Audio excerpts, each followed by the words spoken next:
સફળ થયા છે એમને ખૂબ ખૂબ દિલથી અભિનંદન પાઠવું છું. એ પોતાના વાવેલા સ્વપ્ન સર કરશે.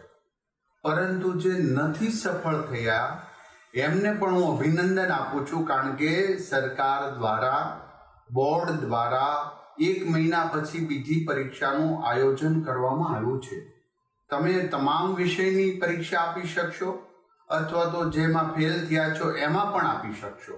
માટે ક્યારેય ડિપ્રેશન કે ટેન્શનમાં આવતા નહીં. તમને પણ તમારા માટે પણ વ્યવસ્થા કરી છે.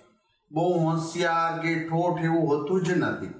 તમારી અંદરની ભાવનાઓ કેટલી એના પ્રત્યેની લગાવ છે એ પર પરિણામ આવ્યા છે. હું આશા રાખું છું સફળ થયેલા વિદ્યાર્થીઓ ખૂબ સરસ રીતે મહેનત કરી સફળ થયા છે. જેઓ સફળ નથી થયા એમના માટે કાલનો દિવસ સૂર્યોદય થવાનો છે અને 1 મહિના પછી પાછી એક્ઝામ આપી તમે પણ આ લોકોના સાથે મુખ્ય પ્રવાહમાં રહેશો.